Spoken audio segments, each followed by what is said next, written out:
नमस्कार, मैं रिंकी बाजपेयी। आप देख रहे हैं न्यूज 24 फर्स्ट एक्सप्रेस।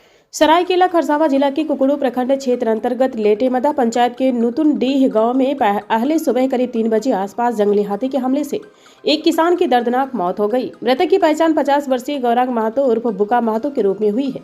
इस तरह की घटना से पूरा परिवार में मातम छाया हुआ है। परिवार वालों का रो रो कर बुरा हाल है। इधर घटना की सूचना मिलते ही तिरुल डीह थाना प्रभारी अविनाश कुमार, रेंजर शशि प्रकाश रंजन, वनपाल राधा रमन ठाकुर, पूर्व जिला परिषद उपाध्यक्ष अशोक कुमार साहू, मुखिया इंद्रजीत सिंह, झारखंड आंदोलनकारी सुनील कुमार महतो घटनास्थल पर पहुंचे। वन विभाग द्वारा मृतक की पत्नी सुभद्रा महतो को 50,000 रुपए नगद दिया। कागजी प्रक्रिया के बाद 3 से 3,50,000 रुपए देने की बात कही। जी हाँ, वहीं तिरुलडीह पुलिस द्वारा लाश को कब्जे में लेकर पोस्टमार्टम के लिए सरायकेला भेज दिया गया। प्राप्त जानकारी के अनुसार बुका महतो खलिहान में रखे धानों को देखने निकला था। इसी दौरान जंगल की ओर से एक हाथी ने उन पर अचानक हमला कर दिया, जिससे मौके पर ही उनकी मौत हो गई। घटना की सूचना मिलते ही गांव में अफरा तफरी मचकर बड़ी संख्या में ग्रामीण जुट गए। पंचायत प्रतिनिधि व ग्रामीणों ने पीड़ित परिवार को मुआवजा देने और क्षेत्र में हाथियों की लगातार आवाजाही पर रोक लगाने के लिए ठोस कदम उठाने की मांग किया। वहीं रेंजर शशि प्रकाश रंजन ने कहा कि 50,000 रुपए तत्काल मुआवजा दिया जाए और पोस्टमार्टम रिपोर्ट आने के बाद बाकी बचे मुआवजा का भुगतान किया जाएगा।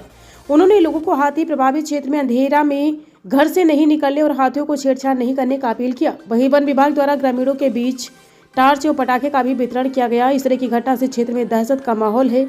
देखिए पूरी खबर। क्या मुआवजा देके ही मतलब इस तरह का हाथी का भरपाई कर सकते हैं? क्या नहीं कर सकते। इनके लिए उन लोग मेरा अगर आवाज़ अगर सरकार तक भी पहुंचेगा तो हम सरकार को यही गुजारिश करना चाहूँगा। इनके लिए नियम बनाया जाएगा और एक टीम गठित किया जाएगा। इन लोग तो टीम के बारे में बात करता है कि टीम गठित किया गया है, लेकिन वो टीम बोलता है इन लोग काम नहीं करता है। इसलिए काम नहीं करता क्योंकि हो सकता है कि उन लोग को वेतन नहीं मिलता होगा या तो उन लोग का कोई इंश्योरेंस नहीं होगा। तो सरकार से और प्रशासन विभाग से मैं अपील करना चाहता हूँ कि उन लोग को इंश्योरेंस बनाया जाए और उन लोग का जो गठित किया हुआ टीम का जो नंबर है वो सार्वजनिक किया जाए, ताकि जिस गांव में जहां भी हाथी दिखा जाए उन लोगों को सूचना जल्द से जल्द उन लोगों को मिले। आज का घटना का बराबर कैसे हुआ? आज की घटना मोटामोटी 3 बजे के आसपास में हमको खबर मिला है। 3 बजे के आसपास में हाथी मतलब यही सामने गुजर रहा था। उसका 3:20 में ये खबर मिला कि हाथी किसी व्यक्ति को मार दिया जो कि यहाँ पे जो पड़ा हुआ है। और ऐसा घटना हमेशा कुकुड़ू प्रखंड के लिए ये आम बात है, होते रहता है। लेकिन प्रशासन आते हैं और आके यहाँ मुआवजा देते हैं, जो भी सरकार की तरफ से मुआवजा है उसके बाद चले जाते हैं। उसके बाद इसके कोई और पहल नहीं किया गया है आज तक। घटनाक्रम से पहले आते हैं क्या कोई लोग या सिर्फ घटना होने के बाद आते हैं? नहीं, घटना होने के बाद ही आते हैं। उससे पहले इन लोगों का कोई नामो निशान नहीं मिलता। अगर टॉर्च इन लोग वितरण करने का जो बात कहा रहा है इन लोग के मुँह से कि बकाये भी इन लोग के साथ में जिनका ताल्लुक है, जिनका सब नंबर है, वही लोग इन लोग टॉर्च देता होगा। लेकिन यहाँ ग्राम पंचायत स्तर में किसी मुखिया को, किसी प्रधान को, किसी वार्ड को, किसी बिना सूचना के इन लोग अपना टॉर्च वितरण करता है, वो चल जाता है। वन विभाग का कहना है कि ग्रामीण सतर्क रहे। सतर्क कैसे रहेंगे? ग्रामीण सतर्क घर में रह सकता है क्या? हम लोग जंगल थोड़े जाते हैं और इससे ज्यादा सतर्क क्या रह सकते हैं? अब घर में आके अगर किसी को मार देगा हाथी तो उससे ज्यादा सतर्क और क्या मतलब बरत सकते हैं? आपको परिचय? मेरा नाम हिमांशु कुमार सिंह है। हम इस गांव का ग्राम प्रधान हैं। तो दुख की घड़ी में और दुख की बात है। आज जो घटना घटा, इस तरह घटना पहले से भी 2-4 जगह हुआ है। हम चाहेंगे कि प्रशासन, वन विभाग इसके लिए ऐसा रैंकिंग ये करे कि अपना जो दस्तावेज टीम है उसको अलर्ट रखे और हर जगह एक्टिव के तरफ से इसको भगाने का प्रयास किया जाए, क्योंकि ये इलाका दहशत फैला हुआ है हाथी का चलते। आज नहीं, पहले से ही दहशत फैला हुआ है, जिसके कारण हमारा इलाका में पूरा माहौल ऐसा है, क्योंकि आदमी रात को निकलने में बहुत ये करता है, भय महसूस करता है। कहीं भी जाने से पहले सोचता है कि रास्ते में कहीं हाथी ने मुझे मार नहीं दिया। और ऐसा घटना जैसे कि आपको बुरुडी का आगे जंगल है, उसमें अड्डा बना हुआ है उस जंगल में हाथी के, और उस जंगल से ही उन लोगों का सफ़र होता है। और ऐसे तो आज एक हाथी आया है, लेकिन इसके पहले 12, 15, 18 को हाथी यहाँ घूमता है। लेकिन हमारा कहना है कि इसको जो अभी जो डेथ किया गया है उसका तो मुआवजा मिलना चाहिए और सही रूप से मिलना चाहिए। और जल्द से जल्द इस परिवार के लिए यथासंभव जो भी प्रशासन का माध्यम से बेनिफिट है, उस बेनिफिट को परिवार को मिलना चाहिए, जिसके चलते उसका परिवार को कुछ लाभ होगा।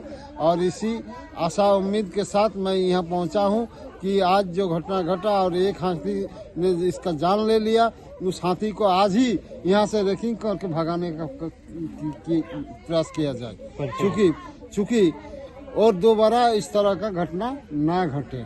मेरा परिचय सुनील कुमार महतो, झारखंड आंदोलनकारी, वर्तमान वाइस चेयरमैन का प्रतिनिधि। देखिए, इस क्षेत्र में लगातार हाथी का आगमन है और हर किसी जगह डाटम हो, सपारूम हो, पोइलोंग हो और गार्ड चाहे फॉरेस्टर हो, रेंजर हो, इन लोग भी काफी प्रयास कर रहा है टीम। लेकिन हाथी एक झुंड था, झुंड से क्या हुआ, चितर बितर हो गया, कभी दो इधर, कभी दो उधर, कभी दो इधर।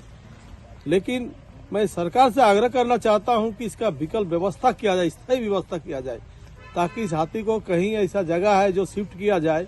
अभी हम देखे बंगाल गए, बंगाल में चारों तरफ वो जो तार लगाया, एससीडीसी वाला तार लगाया जाता है, जिधर से आता है उस तरह का तार का व्यवस्था किया पूरा बंगाल में परमानेंट गाड़ी और टीम का व्यवस्था किया है।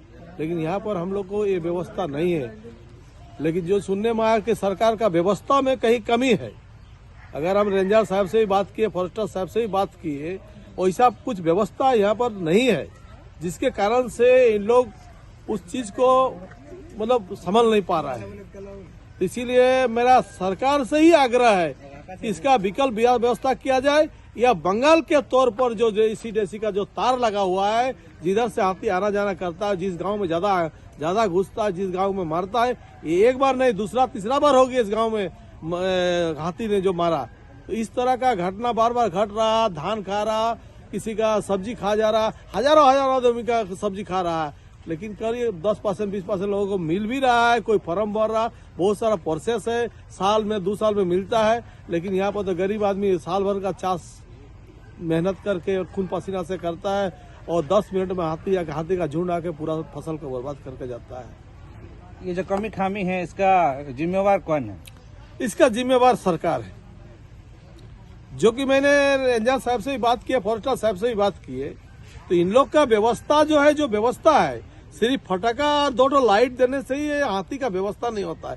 उसके लिए हाथी को अगर किसी जगह न किसी जगह एक जगह शिफ्ट किया जाए, या अन्यथा दूसरा कोई व्यवस्था किया जाए। जिस गांव में आ रहा, अभी हम बताए कि उस गांव में तार से जो एससीडीसी का जो तार लगा, जो बंगाल के तौर पर यहाँ भी किया जाए, ताकि उस जगह पर हाथी नहीं आ पाए, या हाथी को कहीं एक जगह ऐसा शिफ्ट किया जाए, ताकि वो भी हाथी भी सुरक्षित रहे और आदमी भी सुरक्षित रहे।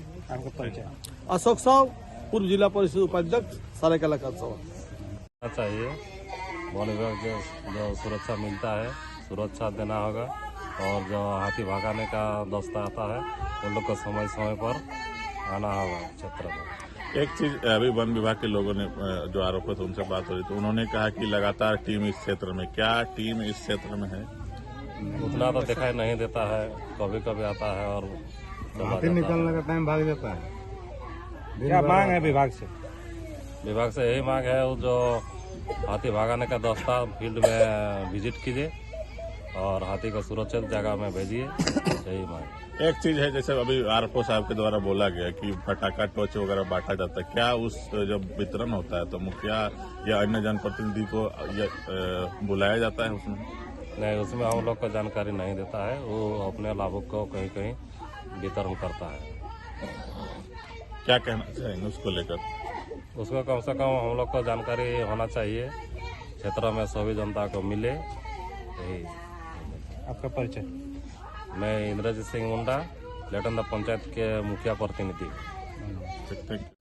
नहीं, यहाँ का घटना तो यही है कि टेंडम में हाथी आया, एक इनका घर यहाँ पे है किनारे में, खलिहान है वहाँ पे, वो लगता है पेशाब साफ करने के लिए निकले, क्योंकि धान उन तो वहाँ है नहीं।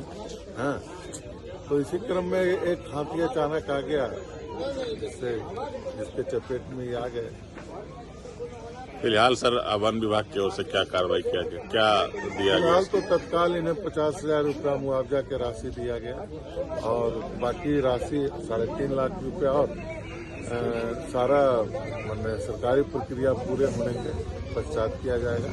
अभी पंचनामा हो गया, इसके बाद ये पोस्टमार्टम के लिए भेजा जा रहा है। कहाँ भेजा जाएगा सर?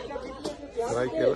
रोकथाम की क्या व्यवस्था की जा रही है सर? रोकथाम के लिए तो निरंतर व्यवस्था है। अभी तो फिलहाल 1 किलोमीटर में हम लोग वायर भी लगाए हैं, रामनगर से वहां तक क्या बोलते हैं शॉर्ट सर्किट वायर लगाए हैं, सोलर वाला। हाँ, उससे उस तरफ हाथी का प्रकोप रुका है। फिर आगे सरकार में प्रपोजल देने का है प्रस्ताव बाकी सीमावर्ती इलाकों में।